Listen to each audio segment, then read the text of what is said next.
I like what you just said. You said the prosecutor have you nervous, nervous. 100%. 100%. Before we get into the rest of the show, let me address that. I think that the biggest thing that you can do is underestimate your opponent.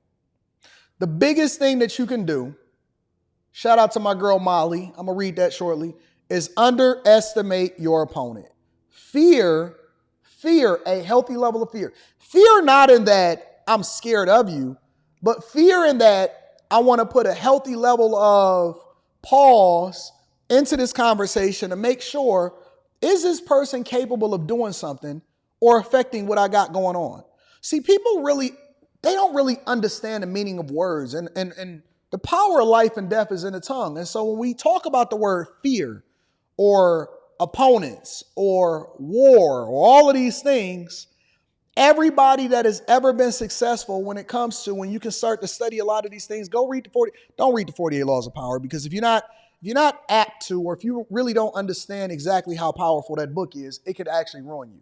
But it's always important to have a healthy level of fear, or to really take your opponent serious, because the minute that you then underestimate them, that's when you get your legs swept from under you.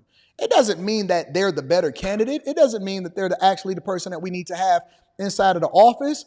But what we do is we make sure that we pay attention to who it is that they're affecting. So I'll give you an example, right? Let me read this. I'm going to read this letter for y'all real quick.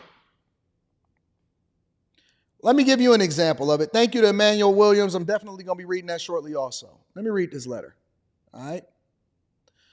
The Alpha Kappa Alpha Sorority Incorporated on June 22nd,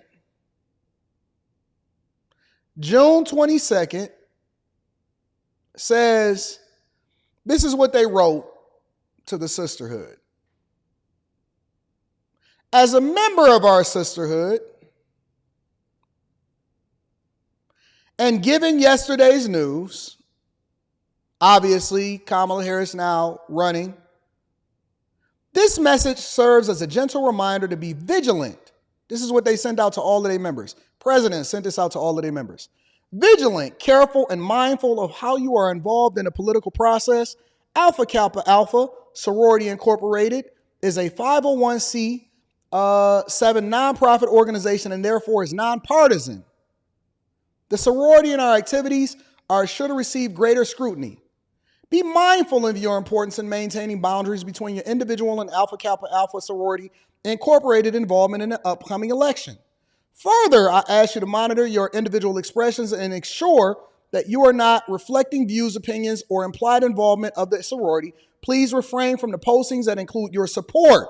Refrain from the postings that include your support for Vice President Kamala Harris's presidential run, and use the sorority shield, letters, logos, hashtags, etc. It is important to keep the sorority separate from our soror's historic presidential run.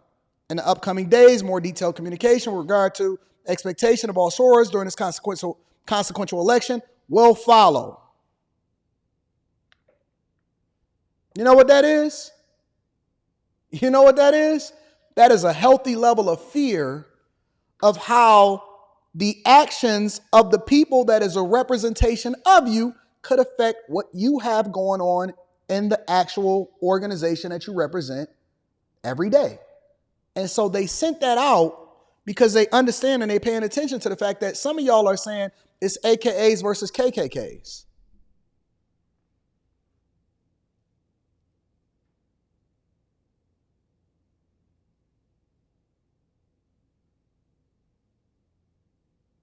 You're right, Tia. You're right, Tia. Eric Daniels has it right. The sisterhood has power, whether you like it or not. The minute that you start to underestimate the solidarity of these people is the minute that you then lose, because you're not really paying attention to the fact that they are mobilizing. These people have power. They have power. They absolutely have power. If you don't think that there's a whole conglomerate of simps that's out here running around and is going to follow up right behind their chicks, we lost control of this country because we were asleep at the wheel. The minute that you start to get comfortable, regardless of whether or not you think that you are the superpower of the world, is when somebody else comes up behind you and then they're able to implement a terrorist attack, for example. A healthy level of fear does not mean that you don't have the power. It doesn't mean that you don't have the ability to defend yourself. What it means is that it's that you're aware. When I go into a particular place or a particular neighborhood, I always keep my head on a swivel. 100%. Do I think that anything is going to happen to me? Absolutely not. But I am aware of my surroundings. And it's the same thing with everything. When I see certain content creators, I pick and choose my opponents depending on who it is that I can leverage in order to create more visibility for myself. For the ones that have nothing to lose, I just completely ignore them. You know why? Because they don't add any value to what I got going on. I'm very strategic when it comes to my opponents. I punch up, not down. I handpick the people that I want to beat up on these platforms when it comes to content creation, because I have nothing to gain as a result, and you got everything to gain and nothing to lose. Everything to gain and nothing to lose. And so a healthy level of fear is great. It's phenomenal. It saves your life. It saves your campaign. It saves you money. And it makes sure when guys are in a position of power, right? And we tell guys all the time, even with regard to relationships, and we say, hey, man, be careful of the women that you keep around you. You got money, you got power, you the man, but guess what? One little birdie, one little false accusation can bring a whole kingdom down. You can work your entire life to build up an entire kingdom, and it could all come crashing and fumbling down. And one accusation, they can ruin your reputation. They can get you removed from your job. They can have you in court. And even if you're not guilty, and even if you prove yourself to not be guilty and you spend millions of dollars for the best defense to actually bring out the facts, nobody is ever going to revisit the case of the initial accusation and say, you know what, I was wrong. Nobody cares about the fact that a whole lot of people's testimony got thrown out with regard to Bill Cosby. Nobody cares that a lot of the people that accused, what was my man's name? Was it the movie producer that wound up going to jail? Nobody cares that all of that got thrown out because it was fake news. Nobody cares. Nobody goes back and look at, you know why? Because we already convicted them in a court of public opinion, and that's the only thing that matters. Nobody cares whether or not Project 2025 is something that Trump actually endorsed, which he didn't. They're going to continue to push the narrative. And so that makes things, that makes people, that makes narratives dangerous. And I seen it last night when I was on the panel. It was two women. After I went through all of that, I'm red in the face, I'm frustrated, I'm trying to figure out how it is that I can communicate to people to start looking at policies instead of looking at diversity, equity, and inclusion and identity politics to determine who you're going to vote for. And it was a woman that got up there in the beginning of the show, right after I said all of that, right after I broke down different things. They didn't challenge the talking points. They didn't challenge the policies. They didn't challenge anything that I was saying as far as who did what for who inside of the White House when we got very clear examples of who's qualified and who's not qualified to lead the country. You know what they said? When I asked them, I said, she said, I'm going to be honest. Carrie, am I off? She said, I'm going to be honest. I'm going to vote for her anyway. I said, hold on, y'all. Stop the panel and say, hold on. Why? At least give me a reason. Like, I'm cool with people voting however they want to vote based off of your interests. But are you an informed voter or are you just saying it? I'm voting for her because she's a black woman.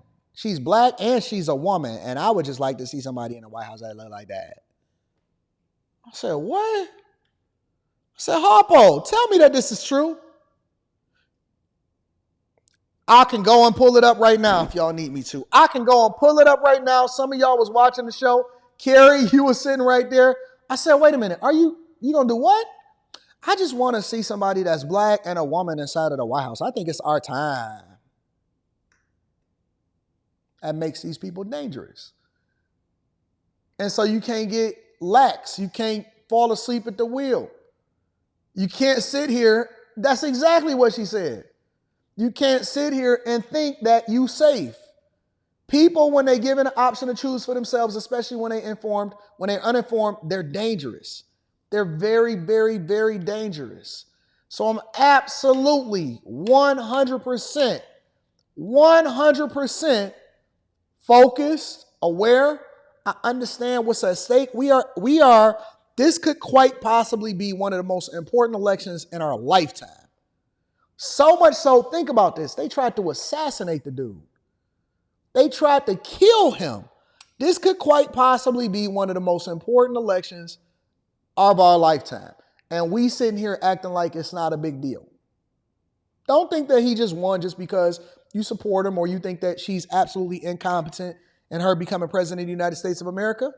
You gotta make sure that your people is knowing what's going on and they become informed.